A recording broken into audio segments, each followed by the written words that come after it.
तो चलिए कहानी शुरू करते हैं। आप लोग अगर चैनल पर नए हैं तो चैनल को सब्सक्राइब लाजमी करें। इस कहानी के शुरू में हमें काले आदमी को देखते हैं जो स्विमिंग पूल साफ कर रहा था और इस काली का नाम बुर्जबलॉस्की है। इसी दौरान एक आदमी कार लेकर यहाँ से चला जाता है। तभी ये कालिया उस कार को देख लेता है। इतना देखते ही लॉस्की अपने हथियारों को लेकर सामने उस घर के अंदर चला जाता है और आरे गेट के ऊपर वायर्स लगा देता है। तभी यहाँ पर एक बुढ़ी औरत आती है और इससे पूछती है कि आखिर तुम कौन हो और माइकल कहाँ पर है। फिर ये कालिया कुछ बोलता नहीं है और उस बुढ़ी औरत को शूट कर देता है। फिर ये बुढ़ी औरत उठकर फिर से खड़ी हो जाती है और हम देखते हैं कि ये कोई आम औरत नहीं है बल्कि कोई मॉन्स्टर लग रही थी और धीरे धीरे इसका चेहरा फिर मॉन्स्टर की तरह बदलता जाता है और साथ ही इसकी बॉडी भी वापस नॉर्मल तरीके से होती जा रही थी क्योंकि ये बुढ़ी एक वैम्पायर थी। तभी ये बुढ़ी लॉस्की के ऊपर हमला करके इसे जान से खत्म करने की कोशिश करती रहती है। लॉस्की अपना बचाव करते हुए इसके ऊपर अनशन गोलियां चलाता रहता है। ये बुढ़ी औरत इसकी गोलियों से फिर भी बच जाती है। लॉस्की इसे घसीटते हुए मारते हुए दीवार के करीब ले जाता है लेकिन बड़ी चालाकी से ये बुढ़ी औरत इसे कल्टी मारकर नीचे गिरा देती है। जैसे ये कालिया खड़ा होता है तो इसे दोनों पैरों से लात मार के दीवार के आर पार कर देती है तो ये कालिया दीवार के दूसरी तरफ जा गिरता है। फिर ये कालिया खड़ा होकर अपनी छाती में से कांच के टुकड़े को निकालता है और अपनी गन लेकर सामने की ओर पॉइंट कर देता है लेकिन वो बुढ़ी से सामने नहीं दिखाई देती बल्कि पीछे से आकर इसके ऊपर हमला कर देती है। और फिर जैसे ये दोनों लड़ते हुए धूप के सामने आते हैं तो इस बुढ़ी औरत का चेहरा जलने लगता है और फिर हम साथ में ये भी देखते हैं जब ये दोनों लड़ रहे होते तभी इस बुढ़ी औरत का शरीर आईने के अंदर बिल्कुल भी नजर नहीं आ रहा होता है। ये कालिया इसको बहुत खतरनाक तरीके से मारता रहता है लेकिन फिर भी इस बुढ़ी औरत के ऊपर इसका कोई असर नहीं हो रहा होता है बल्कि ये बुढ़ी बार बार उठकर खड़ी हो जाती है और इस कालिया को बार बार उठा उठाकर पटकती रहती है। तभी ये कालिया बड़ी चालाकी से इस बुढ़ी औरत के पेट में चाकू घुसा देता है। चाकू के लगते ही ये बुढ़ी औरत इसके ऊपर खून की उल्टियां करना शुरू कर देती है तो ये दोनों फिर से वापस लड़ना शुरू कर देते हैं। दोनों उसके लड़ते हुए मौके का फायदा उठाकर इसके पेट में अंधाधुन फटाफट गोलियां मार देता है और फिर इसे उठाकर दीवार की तरफ फेंक देता है और फिर करीब आकर फिर से इस बूढ़ी औरत के सीने में गोलियां आर पार कर देता है और फिर एक कांच के टुकड़े को लेता है और इसके गले को काट देता है। तो इसी तरीके से ये बुढ़ी औरत यहीं पर मारी जाती है। तभी यहाँ पर एक और वैम्पायर आ जाता है और भागते हुए वो इस काली के करीब आता है तो इसकी गर्दन यहीं पर कट जाती है और इस वैम्पायर की गर्दन उसी वायर से कटती है जो काले ने शुरू के अंदर बांधा था। फिर ये कालिया इनके दांतों को निकालने लगता है क्योंकि इनके दांत इस वक्त काफी ज्यादा महंगे बिका करते थे और इनके दांतों को लेकर फिर गाड़ी में बैठकर जैसे चला जाता है। वह दूसरी ओर हमें एक और वैम्पायर को दिखाया जाता है जो सरियों के बीच में बंधा हुआ था। तभी यहाँ पर आंड्रे नाम की एक औरत आती है और ये औरत भी कोई आम इंसानों जैसी नहीं है बल्कि ये भी एक वैम्पायर है और वो वैम्पायर इसका ही पार्टनर होता है जो सरियों के बीच में बंधा हुआ था। तो ये औरत अपने ही पार्टनर को सीमेंट के अंदर धसवा कर यहाँ पर मरवा देती है और फिर गाड़ी में बैठकर यहाँ से चली जाती है। वहीं दूसरी ओर ये कालिया अपनी बेटी को स्कूल से घर ले आता है। तभी इस कालिया की वाइफ जोसलिन इससे कहती है कि मैं ये घर बेचकर अपनी बेटी को फ्लोरिडा ले जाऊंगी क्योंकि मैं अपनी बेटी को अच्छा एजुकेशन दिलाना चाहती हूँ और स्कूल वाले फीस के लिए काफी ज्यादा परेशान कर रहे हैं और मंडे को लास्ट डेट है। तभी ये कालिया कहता है कि मैं मंडे तक पैसों का इंतजाम कर लूंगा लेकिन मैं इतना चाहता हूँ कि तुम मेरी बेटी को बस मुझसे दूर मत ले जाना। फिर ये कालिया अपने दोस्त टॉय के पास में आता है और उन दांतों को अपने दोस्त को बेच देता है तो टॉय इन दांतों का सिर्फ $500 ही देता है क्योंकि ये इसकी मजबूरी का फायदा उठा रहा था इसीलिए ये काफी कम ज्यादा डॉलर इसे देता है। वह दूसरी ओर हम ऑड्रे को अपने घर में जाते हुए देखते हैं और ऑड्रे वही औरत थी जो अपने पार्टनर को सीमेंट के अंदर दबाकर मारकर आई थी। जैसे ही ऑड्रे अपने घर में आती है तो इसे अपनी बेटी मरी हुई दिखाई देती है और ये बूढ़ी औरत हकीकत में इसकी बेटी थी क्योंकि ये लेडी भी 500 साल पुरानी वैम्पायर थी। अपनी बेटी को मरा हुआ देखकर ये औरत फिर रोने लगती है तो इसकी आंखों से खून के आंसू निकलने लगते हैं। एक्चुअल में वैम्पायर पैदा नहीं हुआ करते हैं बल्कि वैम्पायर को इंसानों का खून पिलाकर वैम्पायर बनाया जाता है। जब ये बुढ़ी छोटी बच्ची थी तब ऑड्रे ने इसे गोद लिया था और जब ये बुढ़ी होने लगी थी तब ऑड्रे ने इसे खून पिलाकर वैम्पायर बना दिया था। तभी ऑड्रे एक कांच के टुकड़े को चाटने लगती है। चाटने से ऑड्रे को पता चल जाता है कि इस बुढ़ी औरत को किसने मारा है। तभी ऑड्रे कहती है कि यहाँ पर एक आदमी आया था और उसी ने इस बुढ़िया को मारा है। वह दूसरे दिन कालिया अपने दोस्त बिग जॉन से मिलता है। ये कालिया अपने दोस्त के साथ यूनियन में जॉब करने के लिए जा रहा होता है क्योंकि यूनियन में वैम्पायर के दांतों की काफी अच्छी कीमत मिला करती थी और साथ ही यूनियन के लोग वैम्पायर को मारने के लिए भेजा करते थे। तभी हमें यहाँ पर यह पता चलता है कि ये कालिया यूनियन में पहले काम किया करता था लेकिन तब इस कालिया ने यहाँ के कुछ नियम को तोड़ दिया था तब इसको यहाँ से जॉब से हटा दिया गया था। ये दोनों आकर यहाँ पर सीगर से मिलते जो कि इस यूनियन का बॉस था। तो सीगर यहाँ पर लॉस्की की गलतियां गिनाना शुरू कर देता है। सीगर कहता है कि लॉस्की ने आम लोगों के साथ साथ अपने साथियों की जान को भी खतरे में डाला था। तभी जॉन कहता है कि लॉस्की अब पूरी तरीके से बदल चुका है, अभी किसी भी तरीके का नियम नहीं तोड़ने वाला है। जॉन की यहाँ पर काफी इज्जत बनी हुई थी और यहाँ पर साथ ही इसका काफी नाम भी चला करता था। तो सिगर इसकी बात मानते हुए लॉस्की को यहाँ पर काम पर रख लेता है और साथ ही कहता है कि तुमने पहले भी काफी सारी गलतियां की हैं, इसीलिए तुम दिन वाली शिफ्ट के अंदर ही काम करोगे और मेरा एक आदमी हमेशा तुम्हारे साथ में रहेगा ताकि तुम जो जो गलतियां करोगे वो मुझे बताता रहेगा। फिर लॉस्की काउंटर पर आकर वैम्पायर के दांत देता है। इसके बदले में इसे यहाँ पर $10,000 मिल जाते हैं, लेकिन तभी काउंटर वाला यह आदमी कुछ डॉलर को वापस ले लेता है और कहता है कि तुम्हारे पहले के कुछ डॉलर अभी तक बाकी हैं। तभी सिगर आता है और कहता है कि ये आदमी हमेशा तुम्हारे साथ में रहेगा। फिर ये दोनों मिलकर एक वैम्पायर का पीछा करने जाते हैं। वह दूसरी ओर ऑड्रे टॉय के पास आती है और आते ही इसके हाथों में चाकू घुसा देती है और फिर ये दांत दिखाकर कहती है कि आखिर तुमको ये दांत किसने दिए हैं। लेकिन टॉय लॉस्की के बारे में कुछ भी नहीं बोलता है। कुछ ना बताने की वजह से ऑड्रे यहीं पर टॉय को खत्म कर देती है। वह दूसरी ओर हम लॉस्की को एक बिल्डिंग के अंदर देखते हैं जहाँ पर वैम्पायर कुछ बिल्लियों का खून पी रहे थे। तो लॉस्की उन तीनों वैम्पायर के करीब जाता है और गोलियों से बूंद देता है। इनको मारने के बाद इनके दांतों को निकालने लगता है। तभी एक वैम्पायर आकर इसके ऊपर अटैक कर देता है। इतने में सेट भी अंदर आ जाता है और वो लॉस्की को लड़ता हुआ देखकर काफी ज्यादा घबरा जाता है। लेकिन तभी लॉस्की इस वैम्पायर को भी शूट कर यहीं पर जान से खत्म कर देता है और तभी फिर सेट को झुकने के लिए कहता है और फिर पीछे खड़े वैम्पायर को शूट करके खत्म कर देता है। फिर ये दोनों मिलकर इन वैम्पायर्स के दांतों को निकाल लेते हैं। इतना सब कुछ देखने के बाद सेट को काफी ज्यादा उल्टियां होने लगती है और साथ ही इसकी पैंट के अंदर ही निकल जाती है। तब लॉस्की इससे कहता है कि पहली बार में सबके साथ ऐसा ही होता है, अगली बार तुम थोड़ा ट्रेंड हो जाओगे। फिर ये दोनों यहाँ से चले जाते हैं। अगले दिन इसको पता चलता है कि सेठ इसकी गलतियों को नोट कर रहा है। तभी लॉस्की कहता है कि अगर हम यूनियन के नियम के हिसाब से चलेंगे तो हम दोनों ही मारे जाएंगे, तो इसीलिए तुम ये सब कुछ नोट करना बंद कर दो। फिर ये दोनों टॉय की शॉप के अंदर आते हैं। यहाँ पर इनको टॉय की डेड बॉडी मिलती है और साथ ही टॉय के दांत भी टेबल पर जमाए हुए थे।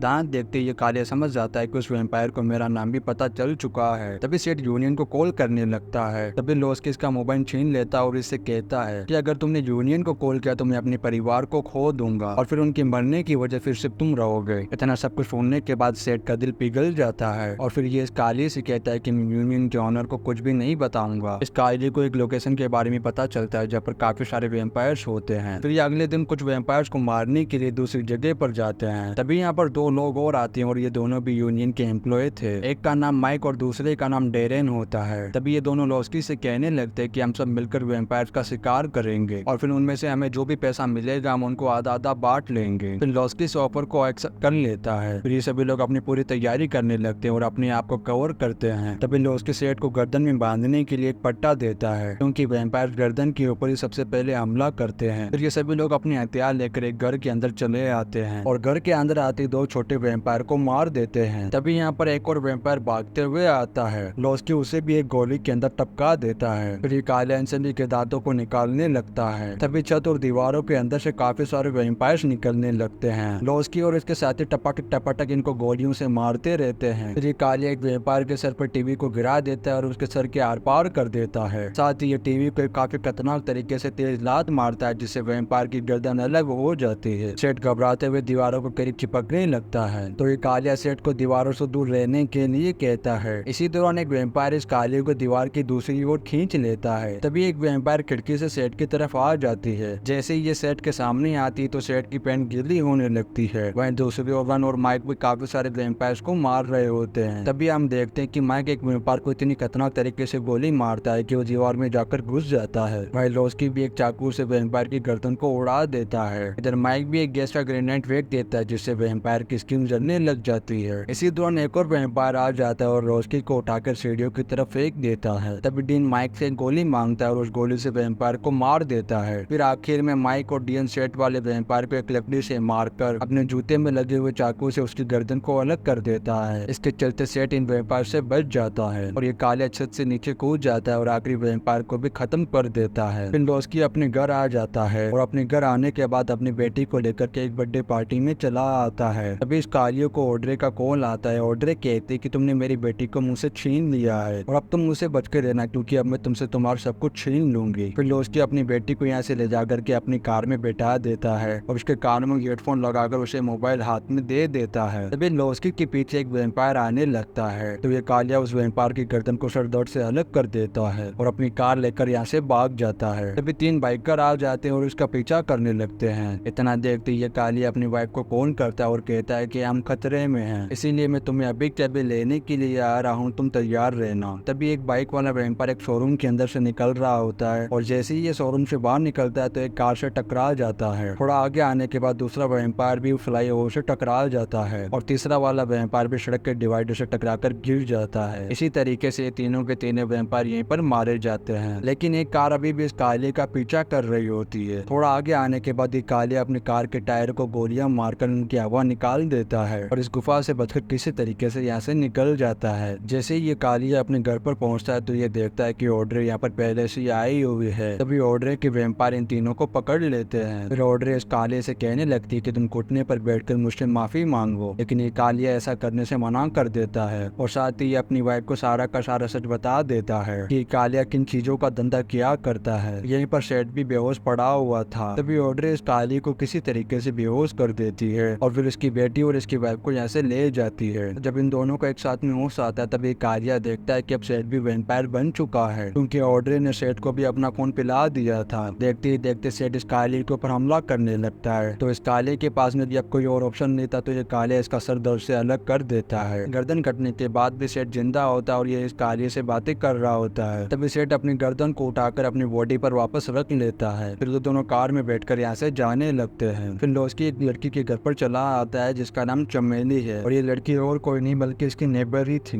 लोस्की इस लड़की को जान से खत्म करना चाहता था क्योंकि इसकी वजह से ये पकड़ा गया था। तभी ये लड़की इस कालिया से कहती कि उन लोगों ने मुझे भी वैम्पायर बना दिया है। तभी यहाँ पर सेठ अंदर आ जाता है। चमेली सेठ को इस हालत में देखती है, इसको खून देने लगती है। खून चढ़ने के बाद नॉर्मल तरीके से सेठ की गर्दन वापस जुड़ जाती है। वहीं दूसरी ओर ऑड्रे कालिया की वाइफ और बेटी को एक जगह पर लेकर आती है। ये जगह इन लोगों की परेड करने की जगह होती है। वहीं वो कालिया और उसके दोनों साथी ऑड्रे के अड्डे पर आ जाते हैं। तभी यहाँ पर एक एक करके वैम्पायर्स निकलने लगते हैं और इन तीनों के ऊपर हमला करने लगते हैं। बदले में ये तीनों भी इन वैम्पायर्स को काफी बुरी तरीके से मारने लगते हैं। अब तो वैम्पायर्स रुकने का नाम ही नहीं ले रहे थे। एक एक करके काफी ज्यादा वैम्पायर्स बढ़ने लगते हैं और इन तीनों के ऊपर अंधाधुंध गोलियों की बारिश भी कर देते हैं। इसी दौरान लोस्की का दोस्त यहाँ पर जॉन आ जाता है और अपनी मशीन गन को निकाल लेता है और इन सभी वैम्पायर्स के ऊपर फायरिंग करने लगता है। इस फायरिंग के चलते यहाँ पर ये सारे के सारे वैम्पायर्स मारे जाते हैं। ये देखने के बाद इन तीनों को भी तसल्ली हो जाती है। फिर ये चारों नीचे की ओर जाने लगते हैं जहाँ पर पहले से काफी सारे गुंडे बैठे हुए थे। नीचे आती जॉन इनके ऊपर भी अंधाधुंध मशीन गन से गोलियों की बारिश कर देता है और साथ ही इन सभी को जान से खत्म भी करता रहता है। ये लोग इन वैम्पायर्स को मारते हुए एक सुरंग की तरफ आ जाते हैं जहाँ पर इनको और भी ज्यादा वैम्पायर्स नजर आने लगते हैं। यहाँ पर भी ये लोग इन सभी वैम्पायर्स को एक एक करके गोलियों से भूनते रहते हैं। तभी अचानक एक वैम्पायर जॉन की गर्दन के ऊपर काट लेता है। ये देखते लोग उस वैम्पायर को हेडशॉट देकर मार देता है और फिर जॉन से पूछता है कि क्या तुम ठीक हो, लेकिन जॉन कुछ भी नहीं बोलता है। देखते ही देखते यहाँ पर और भी ज्यादा वैम्पायर्स आने लगते हैं तो जॉन लोस्की को धक्का मार देता है और फिर इस बीच दरवाजे को बंद कर लेता है और फिर जॉन इस कालिया को यहाँ से जाने के लिए कहता है। ये कालिया जॉन की बात सुनकर के यहाँ से जाने लगता है। वह जॉन के पीछे वो सारे वैम्पायर्स काफी करीब आ जाते हैं। जॉन इनके ऊपर अनाप शनाप गोलियां चलाने लगता है और इतनी गोलियां चलाता